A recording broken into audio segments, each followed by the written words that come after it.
Hello and welcome to Computology Academy, and today we are going to discuss about the new development in the Indian financial system। और यहाँ पर क्या हुआ है कि bad bank बनाया गया है, बैड बैंक, ये जैसा आप लोग देख रहे हैं बैड बैंक। और इसमें हम लोग आज के वीडियो में बहुत ही इंपॉर्टेंट टॉपिक डिस्कस करेंगे and that will be concern with the bad bank, NPS, loans and the related issues. So watch the video till the end because it is going to be a very important topic। Economics के लिहाज से ये बहुत ही important topic है, चाहे वो UPSC हो चाहे स्टेट पीसीएस हो। In both the cases you need to know about the NPAs and the bad banks which has been recently registered with the registrar of companies in Mumbai। So let us start। So first of all we should know what is a bad bank। So bad bank is basically a asset management company, AMC, which is commonly known as bad bank, and it is a corporate structure। It is a corporate structure, a company or an entity which isolates the illiquid and high risk assets, typically NPAs, held by the banks or the financial organization। So what is illiquid asset? Illiquid asset are those assets which cannot be monetized easily। They are not getting any revenue out of that, whether it is interest or they are not getting the principal itself। So these are the assets, and the high risk assets are those assets which are possibly going to be illiquid for a long period of time। They are not getting any revenue or not getting back the principal out of that। Now let us talk about the Indian bad bank। So the Indian bad bank has recently been constituted and it has been registered with the registrar of companies in Mumbai, and its name is National Asset Reconstruction Corporation Limited, that is NARCL, and here it will be headed by Padma Kumar Madhavan Nair। He is an expert for the stressed assets from State Bank of India। So he will be the managing director, he will be heading this company who is going to sort out the problem of the stressed assets for the banks which are functioning in India, and it is having an authorized capital of 100 crores। Whenever any company is registered with the registrar of companies, then they have to fill up the form, and in that they have to mention about the authorized capital, and here it's this company's authorized capital is 100 crores, and it has been classified as union government companies। So the ownership of this company is with the central government or government of India, and this company is still not having the asset reconstruction license। So it has to get the asset reconstruction license from Reserve Bank of India। For this they will shortly file the application with the Reserve Bank of India, and whenever their license will get approved, thereafter they will start their working. Here the government has also said them that they will provide the backup capital, that is backup guarantee of 30,600 crore rupees। So this is going to be a huge amount, and later on we will know why this backup capital is needed by this company। So let us talk about the bad loans। What are the bad loans basically for which this company has been established? So here non performing asset, जिस किसी भी asset से हमें revenue नहीं मिल रहा है, income generate नहीं हो रही है, और इवन इफ जो उसमें हमने प्रिंसिपल लगाया that is also not being service timely, वो भी वापस टाइम टू टाइम नहीं आ रहा है, in this case it is classified as NPA, non-performing asset, and there are certain norms that has been set by the Reserve Bank of India to classify any asset as non-performing asset। तो banks का asset क्या होता है? Basically capital, the money is the asset of the banks, and here whenever any capital or any money, any loan, any bond or overdue credit is not being serviced timely, then it is classified as non-performing asset. And here, if any interest or installment of principal remains overdue for a period of more than 90 days, 90 days तक वहां पर इसे NPA classify नहीं किया जाएगा, and thereafter till the deadline of 90 days they will wait, और उसके बाद यहाँ पर ये लोग इसे क्लासिफाई कर देंगे non performing asset in case of term loan. जो भी आप लोग व्हीकल की लोन लेते हैं, होम लोन लेते हैं, किसी तरह का भी पर्सनल लोन लेते हैं, what ever it is, then in that case this loan will be classified as non-performing asset. Here again, if an account remains out of order, यानी कि dormant account, जिस किसी भी अकाउंट में कोई भी ट्रांजेक्शन नहीं हो रहा है, no deposit or withdrawal is going on in any account which is having the facility of overdraft or cash credit, then after 90 days of dormancy it will be classified as NPA. और यहाँ पर एक और catch है कि overdraft अगर आपने ले रखा है, then in that case overdraft और कैश क्रेडिट के केस में जब भी आपने ओवरड्राफ्ट निकाला करंट अकाउंट से, या फिर क्रेडिट कार्ड के ही केस में अगर आपने क्रेडिट कार्ड से कोई परचेज किया है, then यू हैव टू पे दैट अमाउंट। अगर ऑटो पेमेंट का आपके क्रेडिट कार्ड में अकाउंट से लिंक करके फैसिलिटी दिया हुआ है, तो अगर आपने अकाउंट में कोई पैसे ही नहीं डाले तो वो ऑटो डेबिट करेंगे कहाँ से? Same is the case with the overdraft and the cash credit. Here also what happens, whenever you take the overdraft from your current account and after you deposit the amount in your account, then the bank will automatically debit the overdraft or the cash credit which the bank had provided you earlier from your account. But अगर dormant account है और उसमें कोई deposit ही नहीं हो रहा है और it is not having adequate fund to debit that account, in that case that account will be classified as NPA। और उसमें NPA में अमाउंट क्या जोड़ेंगे? जो भी अमाउंट आपने ओवरड्राफ्ट या कैश क्रेडिट लिया है, that will be classified as the NPA। Again in case of bills जो भी ओवर ड्यू हैं for a period of more than 90 days, that will also be classified as NPA। और यहाँ पर bills किस तरह के होंगे? The types of bills will be bills of purchase और डिस्काउंटेड बिल्स। तो डिस्काउंटेड बिल्स और बिल्स ऑफ परचेज होते क्या है? सोचिए, समझिए इसे ऐसे कि कोई एक मर्चेंट है और उसने कुछ एक्सपोर्ट किया, कोई भी सेल किया, और वहाँ पर उसे एक रिसिप्ट मिली, एक बिल मिला कि आपको आफ्टर 45 डेज ये बिल का पेमेंट हम दे देंगे, that is a kind of agreement, वो रिटर्न रहता है रिसिप्ट। और वहां पे क्या होता है कि if the merchant needs immediate fund, तो मान लीजिए कि यहाँ पर 100 रुपीज का रिसिप्ट है, बिल है, जो कि मर्चेंट को मिलने वाला है, एक्सपोर्टर को मिलने वाला है, but he is in need of immediate fund. At that point what he will do, he will go to any bank. In case of India, if we think about that, then Exim Bank, और वहां पर वो जाकर क्या कहेंगे कि sir ये आप मेरा रिसिप्ट जो है, मेरी बिल जो है, वो आप परचेज कर लो, and they will negotiate about the discount rate, and suppose that they discount it by 5%, और 95 रुपये में बैंक ने ये बिल उनसे परचेज कर लिया। सो what is the profit with the bank? 5% that they have discounted on that bill or the receipt। और वहां पर मर्चेंट को तो मिल गए इमीडिएटली वहां से बैंक से पैसे 95 रुपीज।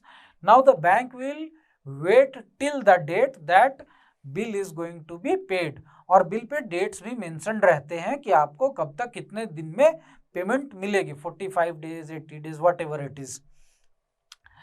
और in that case after the expiry of that time period, मान लीजिए 45 डेज का टाइम था, 45 डेज के लिए बैंक ने 5% की प्रॉफिट पे यहाँ पर काम किया, मर्चेंट को फंड दे दिया। बिल ले लिया, now the bank will receive that amount by submitting that bill to the pair.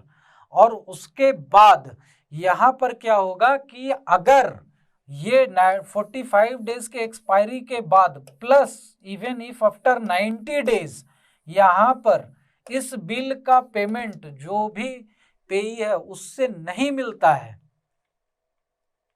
तो बैंक इसे एनपीए क्लासिफाई कर देगा। In that case again the bank will be at losing end and their assets will be stressed. यहां पर क्या होगा कि merchant को अपने पैसे मिल गए, जो भुगतान करने वाला आदमी था, the person who was liable to pay the amount have not paid the money to the bank, so again the bank is at the losing end and this asset will again be classified as NPA after 90 days। so ये case है discounted और purchase bills का। तो यहां पर अब देखते हैं कि एग्रीकल्चर के केस में क्या होता है। एग्रीकल्चर के केस में थोड़ा सा टाइम लिमिट ज्यादा है। यहाँ पर एग्रीकल्चर के लिए जो भी लोन और एडवांसेस मिलते हैं, in that case the bank will give a time period of 2 crop seasons।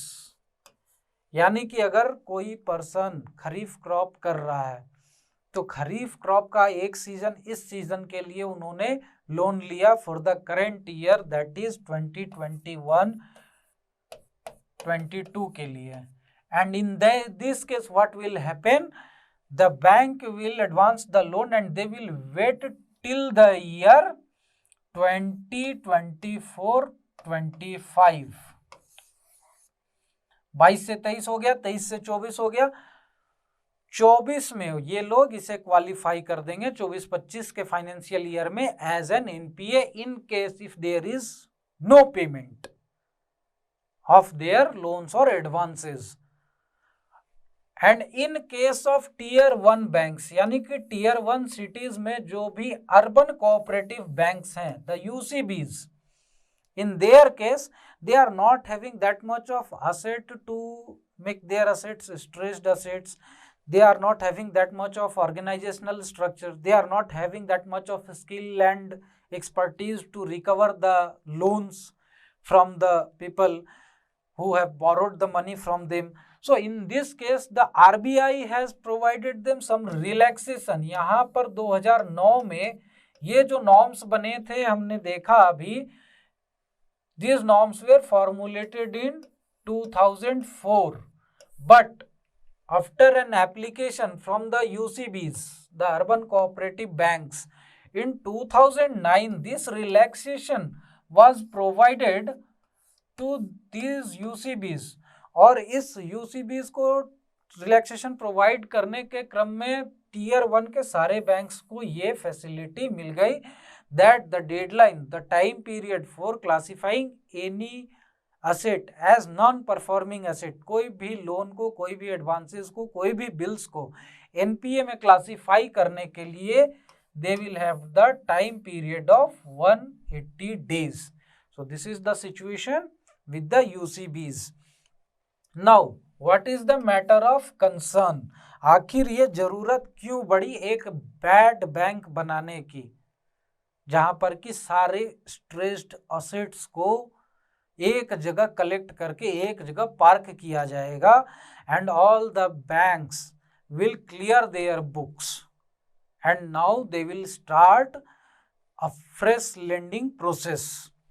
So here the situation is this, end of March 31, 2021, 31 मार्च 2021 जो हमारा लास्ट फाइनेंशियल ईयर खत्म हुआ है, till the end of that the NPA in India was 8.3 lakh crores। इतना huge amount है, 8.34 lakh crores is not a small amount। and here at the end of March 20, जो इसके पहले का financial year था, यानी कि financial year 2019-20, 2019 to 20, here the amount of stressed asset was 8.96 lakh crore, around 9 lakh crore का है। और यहाँ पर अगर आप रिकवरी रेट देखें तो वो भी ज़्यादा नहीं है। लास्ट ईयर जस्ट 61,200 करोड़ के अराउंड रिकवरी हुई थी, just this much of amount. So this is the situation because of which the government of India needed a bad bank to restructure the whole financial system and to clear the books of the banks. क्योंकि यहाँ पर stressed assets अगर ज़्यादा होते हैं तो उसी के हिसाब से लेंडिंग की कैपेसिटी धीरे धीरे बैंक्स की कम होते जाती है, और जो कंप्लीट साइकिल है फाइनेंशियल सिस्टम का, लेंडिंग कम होगी तो मार्केट में कम पैसे आएंगे, मार्केट में कम पैसे आएंगे तो डिमांड कम होगा, डिमांड कम होगा तो फिर अगेन बैंक्स के पास असेट्स कम होते जाएंगे। बहुत सारी चीज़ें एक साथ वर्क करती हैं। So to make the wheel of the economy keep turning, this process was required. But यहाँ पर इसके साथ भी इश्यूज है। अब ये फंक्शन कैसे करेगी NARCL? So the NARCL will function as a parking lot of the bad assets. What they will do, all the NPAs will be transferred from the books of the banks to the NARCL book. यानी कि यहाँ पर कोई actual recovery नहीं हो रही है, reconstruction restructuring नहीं हो रही है। जो एनपीएस है उनकी, उससे कोई आमद अभी तक नहीं हो रही है। न जस्ट क्या हो रहा है कि उसकी ड्रेसिंग हो रही है, एक जगह से उठाकर उसे दूसरी जगह पे रख दिया जा रहा है और यहाँ पे बता दिया जा रहा है कि हाँ भाई ये आपका बैंक का बुक क्लियर हो गया। But what we are doing, we are just creating an entity full of stressed assets. And here what will happen? Now the recovery and the restructuring responsibility will be with NARCL. तो सारे bad loans की burden सिर्फ एक जगह पे आकर रुक जाएगी, एक जगह पर आकर एकत्रित हो जाएगी। And here the bad bank will provide 15% of the stressed assets transferred to it by the banks. यानी कि बैंक ने अगर 100 रुपए का बैड लोन अपने बुक से राइट ऑफ करके बैड बैंक को ट्रांसफर किया, then what they will get, just 15 rupees. This is the situation. तो 15% की रिकवरी क्या ही है? Does it will increase the capacity of lending to the banks? Not at all. And rest of the 85% will be provided as security receipts to the bank. Bond दे देंगे, security receipt दे देंगे कि ये आप जिस दिन हमें सेल करोगे हम आपको दे देंगे, अगर मेरी खरीदने की कैपेसिटी हुई तो। ऐसा नहीं है कि हर हालत में दे ही देंगे। And these security receipts can be traded in open market. इसे हम और आप भी खरीद सकते हैं बैंक से। वो भी वहाँ पर डिस्काउंटेड रेट में चलेगा कि अगर 85 रुपीज़ का आपका यहाँ पर सिक्योरिटी रिसिप्ट है तो मार्केट रेट क्या चल रहा है, किस हिसाब से ट्रेड कर रहा है, हो सकता है आपको 50 रुपये में मिल जाए, 55 रुपये में मिल जाए। So this may be the situation in future, but already the NARCL is not having that much of fund to provide more amount than 15% to the banks initially.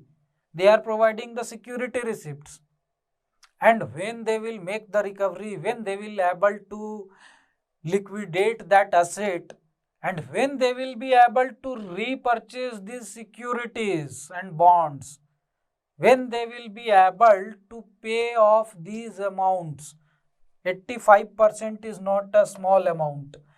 तो इसके कारण ये हो सकता है कि बैंक्स लूजिंग एंड पे आ जाएं, क्योंकि सिक्योरिटी परचेज करने के लिए मार्केट में ज़्यादा लोग मिलेंगे नहीं।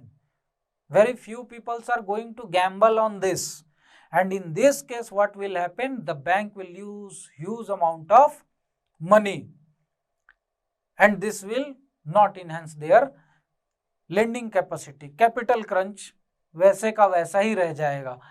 and here what will happen, the bank's lending capacity will increase. ये तो ये लोग कह रहे हैं, लेकिन कितना, इनिशियली 90,000 करोड़ का ही यहाँ पर असेट ट्रांसफर किया जा रहा है NARCL को, यानी कि बैंक्स को कितना मिलेगा, just an amount of 13,500 crore. Does it will improve their lending capacity? Not at all. Small amount है, वेरी स्मॉल अमाउंट. यहाँ पर स्ट्रेस्ड असेट्स जो हैं वो 8,34,000 करोड़ हैं, and they are getting just 13,500 crore rupees. So what will happen, just a meagre amount. तो यहाँ पर बैंक की परिस्थिति वैसी की वैसी रहेगी, बस उनका बुक क्लीन हो जाएगा, उनकी बैलेंस शीट क्लीन हो जाएगी कि हाँ इसमें अब कोई स्ट्रेस असेट नहीं है, हमें नुकसान नहीं है. नुकसान तो हो चुका है, आपकी लेंडिंग कैपेसिटी कम हो गई, आपकी कैपिटलाइजेशन कम हो गई, आपके जो स्ट्रेस असेट्स थे वो NARCL को मिल गए, लेकिन वो कितना भरपाई करवा पाएगा. तो यहाँ पर हर्डल्स क्या है NARCL के सामने. सबसे पहली चीज, they do not have any extra mechanism. यहाँ पर कोई लीगल फ्रेमवर्क भी नहीं है इनके लिए. यहाँ पर सबसे पहली चीज क्या है, एक्स्ट्रा मैकेनिज्म नहीं है, उतनी कैलिबर नहीं है इनके पास कि ये लोग इसे रिकवर कर ले NPAs को. This is just a bank with all the bad assets, and they do not have any specialized knowledge or skill to recover their stressed assets from the incalcitrant borrowers. incalcitrant का मतलब होता है ना अड़ियल वाले, जो authority की भी नहीं सुनते हैं. they don't respect the authorities, they don't respect their directions. अड़े हुए हैं, पैसा नहीं है, नहीं देंगे, जो करना है कर लो. Such kind of peoples. और इनसे पैसा निकलवाना बहुत मुश्किल काम होता है. कह देंगे एक बार ना पैसा, जो कर लो तो कर लो, और ऊपर से उड़ लेंगे, लंदन की फ्लाइट पकड़ेंगे जयराम जी की. This is the situation here. और इसीलिए यहाँ पर क्या है कि NARCL के लिए ये बहुत ही मुश्किल भरा काम होने वाला है. They are going to be stressed too much in recovering these stressed loans. उनके अपना मेंटल स्ट्रेस बढ़ने वाला है, क्योंकि यहाँ पर लीगल फ्रेमवर्क भी वैसा कुछ नहीं है कि हाँ ये लोग उस पर केस करें, ये करें, वो करें. उनके पास ये भी अथॉरिटी नहीं है कि पकड़ के मारपीट के भी ले लें, जो प्राइवेट फाइनेंसर्स करते हैं ना, उठवा लेंगे. वो भी ये नहीं कर सकते हैं. गवर्नमेंट ऑर्गेनाइजेशन है, यूनियन गवर्नमेंट की कंपनी है, क्या करेंगे. So this is the situation with them. Extra power और राइट्स कुछ मिले नहीं है, कोई ऐसा एक्स्ट्रा स्पेशलाइज्ड कोर्ट नहीं बनाया गया है, कोई ऐसी मैकेनिज्म ही नहीं है कि डायरेक्टली जैसे CBI कोर्ट में होता है कि CBI ने किसी केस की जांच की तो सिर्फ उसकी CBI कोर्ट में ही सुनवाई होती है. Thereafter they go to the higher courts, high court में जाएंगे, सुप्रीम कोर्ट में जाएंगे, but initially they are adjudicated in the CBI court itself. Such mechanism is also not available with this NARCL. और यहाँ पर इसके कारण भी इन्हें प्रॉब्लम होने वाला है.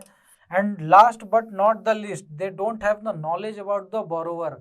न तो उनके नेचर के बारे में पता है, न उनके बिजनेस के नेचर के बारे में पता है, because all these inquiries and works has been done by the original lending bank. NARCL don't have such knowledge about the borrower.